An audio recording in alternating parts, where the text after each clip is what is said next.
د هلمند ولایت اطلاعات او کلتور ریاست د غونډو په تالار کې د امیر المؤمنین حفظه الله تعالی د 22 غڼه فرمان د تشریح په اړه غونډه ترسره شوه. په دې غونډه کې د اطلاعات او کلتور رئیس الحاج حافظ عبدالباری راشد ترڅنګ د یاد ریاست ټولو امیرینو، مدیرانو او کارکونکو ګډون درلود. د اطلاعات او کلتور ریاست د خبرپاڼې له مخې چې د غونډې په پیل کې د اطلاعات او کلتور رئیس ښاغلي راشد وویل چې یا د غونډه د امیر المؤمنین حفظه الله تعالی د 22 غڼه فرمان د تشریح په اړه او د کارکونکو د تیرې میاشتې د کاري فعالیتونو د ستونزو اوریدلو او حل په موخه جوړه شوې ده، ترڅو د ریاست اداري چارې لا هم په منظم ډول او په خپل وخت ترسره شي. نوموړي د امیر المؤمنین حفظه الله تعالی 22 غڼه فرمان د غونډې ګډونوالو ته تشریح کړ چې پکښې د جهادي آثارو، د شهیدانو د ژوند لیکونو او کارنامو،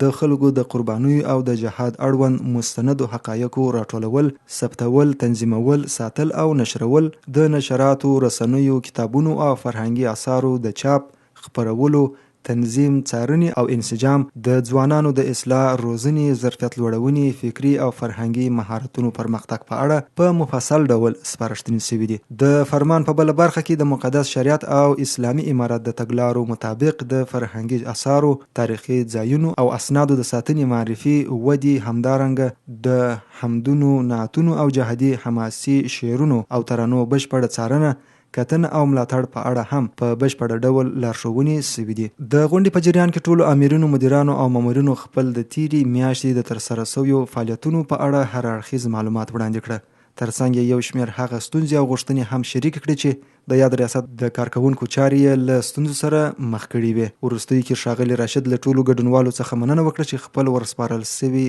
دندې یې پر وخت په صداقت او ایمانداري سره ترسره کړي دي. نوموړي دوی ته د ستونزو د حل په موخه د بشپړې همکارۍ ډاډ ورکړ. هغه همدارنګه ټولو کارکونکو ته سپارښتنه وکړه ترڅو حاضرۍ ته خاصه پاملرنه وکړي، ځکه چې د اداري چارو تنظیم هغه مهال اغیزمن وي چې کله اداري چارې په خپل رسمي وخت کې ترسره شي. د یادونې وړ ده چې د اطلاعات او کلتور ریاست د فرهنګي، اطلاعاتي او ځوانانو چارو د تنظیم او پراختیا په موخه په دوامداره توګه اداري او مسلکي فعالیتونه ترسره کوي. د همدې چارو د لا ښه تنظیم، د فعالیتونو د ارزونې او د لارښوونو د تطبیق په موخه هره میاشت ورته غونډې ترسره شوي دي.